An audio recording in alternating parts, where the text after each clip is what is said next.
నమస్తే. నా వెనక ఒక వీడియో ప్లే అవుతుంది. మీరు జాగ్రత్తగా చూడండి. పొలాల్లో నుంచి ఒక శవపేటికను మోసుకెళ్తున్న శవాలని పొలాల్లో నుంచి కింద పడితే పైకి లేస్తే, కింద పడితే పైకి లేస్తే ఎవరు తీసుకెళ్తారు? ఎవరికి ఆ గత్యంతరం పట్టింది? ఆ దౌర్భాగ్యం పరిస్థితి ఎవరికి వచ్చింది? ఇందిరాగాంధీ గారు చనిపోయినప్పుడు ఇలా పొలాల్లో నుంచి తీసుకెళ్లారా? రాజీవ్ గాంధీ గారు చనిపోయినప్పుడు ఇలా చాలా పొలాల్లో నుంచి తీసుకెళ్లారా? ఎన్టీ రామారావు గారు చనిపోయినప్పుడు ఇలా పొలాల్లో నుంచి వెళ్ళారా? వైఎస్ రాజశేఖర రెడ్డి గారు చనిపోయినప్పుడు ఇలాంటి పొలాల్లో నుంచి వెళ్ళారా?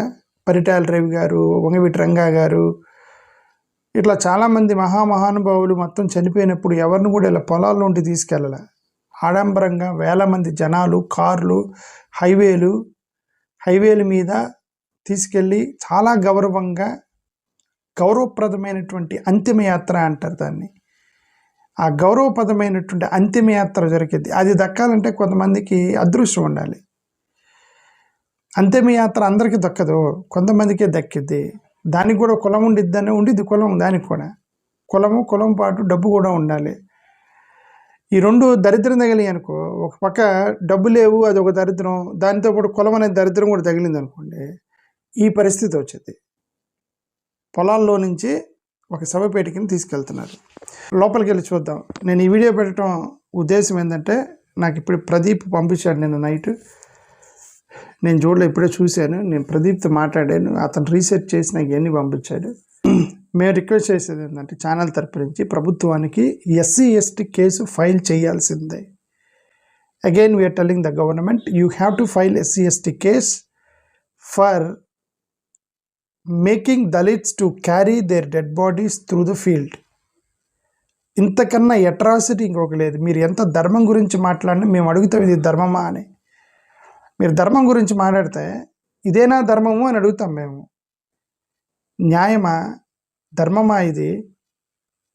ఎందుకు దళిత పిల్లలతో ఇష్టంగా ప్రేమించుకున్న తల్లిదండ్రులు, అందరికీ తల్లిదండ్రులు ఉంటారు కదండి.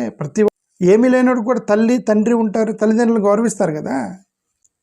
వాళ్ళకి ఆ పరిస్థితి వస్తే, ఇదేంట్రా మా వ్యక్తి చనిపోతే ఈ పరిస్థితి వచ్చింది ఏంటి, మాకు పొలాల్లో నుంచి శవాన్ని తీసుకెళ్లాల్సిన పరిస్థితి వచ్చింది అని వాళ్ళు బాధపడతారు కదా, వాళ్ళు కూడా బాధపడతారు కదా. ఇది ఇంతకు విషయం ఏంటంటే, మెయిన్ రోడ్ నుంచి వస్తుంటే మేము ఈ రోడ్లో రానివ్వు, మీరు వేరే రోడ్లో అని అడిగితే వాళ్ళకి వేరే గత్యంతరం లేక పొలాల్లో నుంచి తీసుకెళ్తున్నారు. చనిపోయిన శవాన్ని ఇంటి మీదుగా తీసుకెళ్ళటానికి ఒప్పుకోము అని అగ్రవర్ణాలు చేస్తేనే ఈ గత్యంతరం వచ్చింది వాళ్ళకి.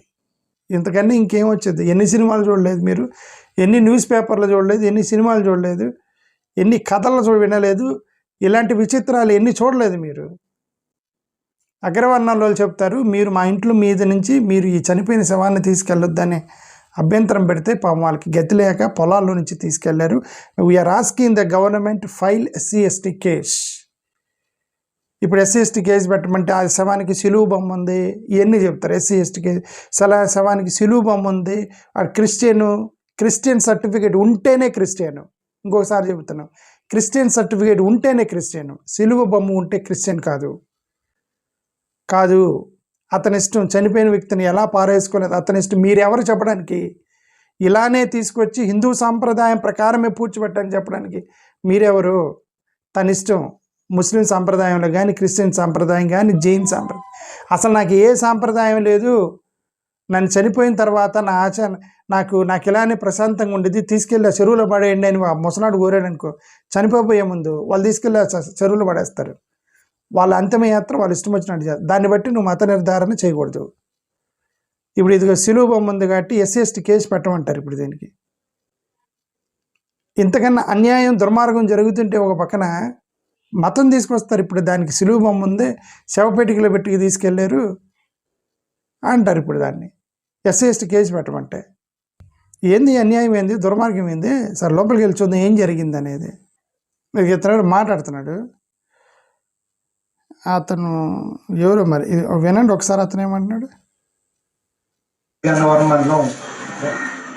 సోమవారం ఒక దళిత సామాజిక వర్గానికి చెందినటువంటి కోటర్ శ్రీనివాస్ అనేటువంటి వ్యక్తి చనిపోవడం జరిగింది.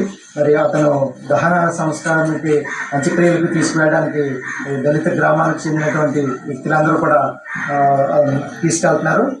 కానీ అక్కడ ఉన్నటువంటి కాపు సామాజిక వర్గానికి చెందినటువంటి వ్యక్తులు మా రోడ్లోంచి మా ఇంట్ల మీద నుంచి మీరు ఏ విధంగా తీసుకెళ్తారని చెప్పేసి ఆ బాడీని అక్కడ ఆపి ఎవరైతే సామాజిక వర్గం అవతల కాపు సామాజిక వర్గానికి సంబంధించిన వ్యక్తులు దౌర్జన్యంగా ఆ డెడ్ బాడీని కూడా కింద పడేసి వీళ్ళ మీద మాల సామాజిక వర్గానికి సంబంధించిన వ్యక్తుల మీద దాడి చేశారు.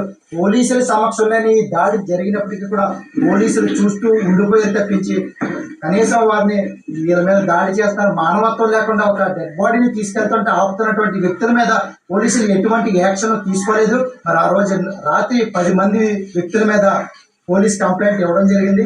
మరి 2 రోజులు కావస్తున్న ఈ రోజు వరకు కూడా వాళ్ళ మీద ఎఫ్ఐఆర్ నమోదు చేయలేదు. మరి భారత రాజ్యాంగం అమలులోకి వచ్చిన ఈ రోజుకి కూడా 2026 పాపం ఈ బ్రదర్ పిచ్చోడ్లో ఉన్నాడు. భారత రాజ్యాంగం గురించి మాట్లాడుతున్నాడు. రాజ్యాంగం ఎక్కడుంది స్వామి దేశంలో? రాజ్యాంగం ఏడుంది స్వామి దేశంలో? వాళ్ళకి నచ్చిందే రాజ్యాంగం, వాళ్ళు రాసుకున్నదే రాజ్యాంగం, అంతే. రాజ్యాంగం ఎక్కడ? రాజ్యాంగం ఉంటే ఇన్ని కష్టాలు మీకెందుకు ఇన్ని కష్టాలు? ఓకే, ప్రకాశం జిల్లా ఇక్కడ అరే రెడ్లకి మాలోళ్ళకి కమ్మోళ్ళకి మాదిగలకి వాళ్ళకి కూడా ఇన్ని గొడవలు లేవు. ఈస్ట్ వెస్ట్ గోదావరిలో కాపులకి ఎస్సీలకి ఇంత నాకేంటి అర్థం కావట్లేదు. I'm very surprised. అంటే నేను because I don't know what is happening in the east west గోదావరిలో. అక్కడ పరిస్థితులు నాకు నిజంగా తెలియదు. మేము ప్రకాశం జిల్లా ఇక్కడ ఎంత గొడవలు ఉండవండి. మరి ఎంత దుర్మార్గంగా ఏమి ఉండరు ఇటువైపు. ఇదేంటంటే శవాలను తీసుకెళ్ళని పోవటం, పొలాల్లో నుంచి తీసుకెళ్ళండి, మా వైపు నుంచి తీసుకెళ్ళండి, అంత కలిసే ఉంటారు ఇక్కడ. ఈస్ట్ ప్రకాశం కృష్ణగుంట అఫ్కోర్స్ ఇక్కడ కూడా ఉండేది వివక్ష. బట్ ఇది ఎక్కువగా ఈస్ట్ వెస్ట్ గోదావరిలోనే నాకు పంపిస్తున్నారా లేకపోతే ఎక్కడ జరగట్లేదో నాకు తెలీదు. ఇదైతే కరెక్ట్ కాదు ఇది. ఓకే, బహుశా ఇక్కడ ప్రకాశం జిల్లా ఇటు వైపు జరగకపోవడానికి కారణం ఏంటంటే పల్లెలు సమాధులు వాళ్ళ కాలనీలకి దూరంగా ఉంటాయి కాబట్టి వాళ్ళకి డిస్టర్బెన్స్ లేదనుకుంటా. మరి వీళ్ళు కలిసి ఉంటున్నట్టున్నారు అక్కడ. ఏదో సంథింగ్ ఈస్ట్ వెస్ట్ గోదావరిలోనే అది కూడా కాపులకి ఎస్సీ మాలలకే జరుగుతుంది ప్రతిసారి.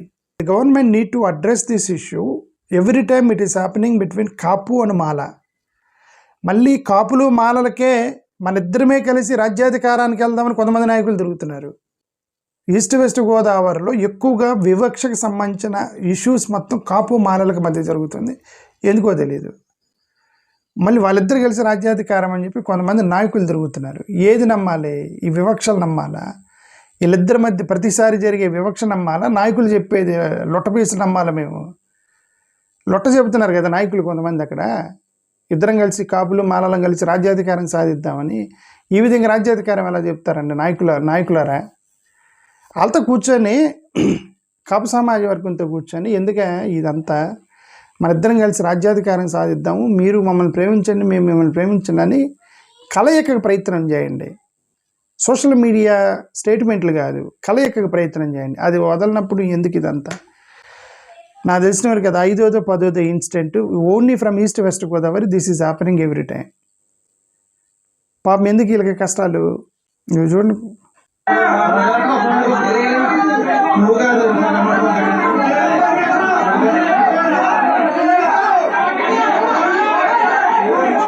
అంతే గొడవ.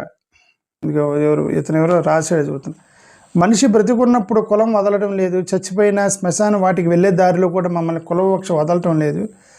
డాక్టర్ బిఆర్ అంబేద్కర్ కోనసీమ జిల్లాలో పేరుకే 3 ఎమ్మెల్యేలు 1 ఎంపీ, మాకు మాత్రం అన్యాయమే జరుగుతుంది.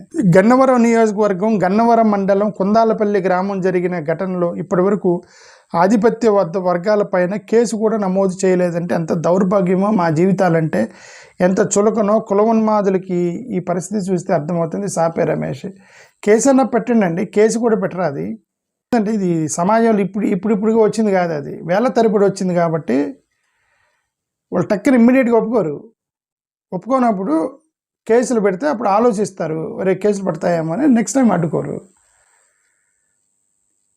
కేసులు పెట్టినా చేస్తారు. వాళ్ళు ఏంటంటే మా ప్రాణం పోయినా సరే దళితులు మా ఇంటి మీదకి వెళ్ళనివ్వము, మాకు అపవాదు, మాకు అపచారం అని నమ్మే వాళ్ళు ఉంటారు. వాళ్ళు ఆ ఫీలింగ్లో ఉన్నంతవరకు రానివ్వరు పాపం దళితుల వైపుకి. ఆచారం పేరుతో వాళ్ళు నమ్ముతున్నారు దాన్ని, వాళ్ళు రానివ్వరు.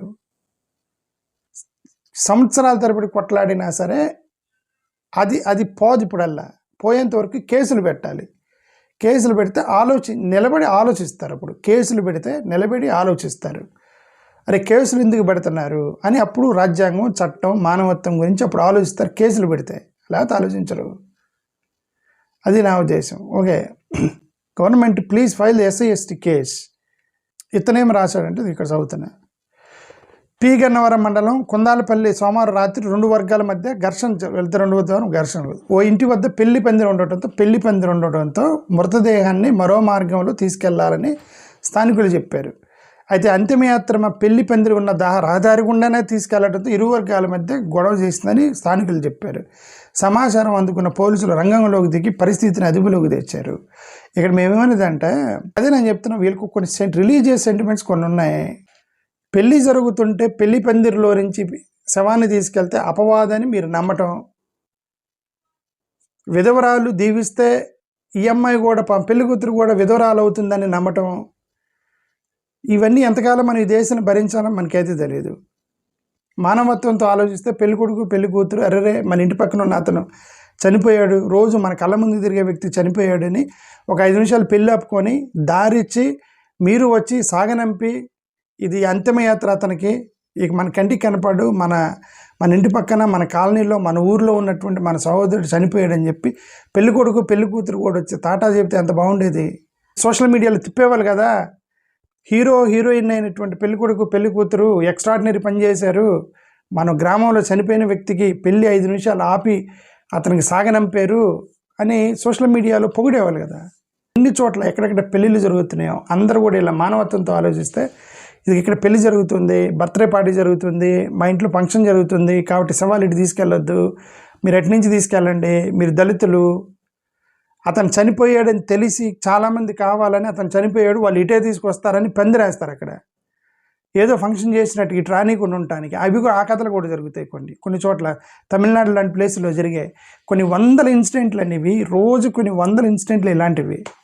రీసెంట్గా ఆయన దండోర్ అనే ఒక సినిమా తీశాడట. అఫ్కోర్స్ నేను సినిమా చూడలేదు, బట్ రివ్యూస్ చదివినా దాని మీద మంచి రివ్యూస్ వచ్చినాయి. ఇది ఇలాంటి కథేనని చెప్పి తులసి చందు అనే అమ్మాయి వీడియో పెడితే విన్నా నేను. ఓకే, పైనుంచి కిందకి దించారు అనేటువంటి సినిమా తీశారు. ఇప్పుడు దానికి దీనికి ఏం తేడా? రెండు ఒకటే కదా.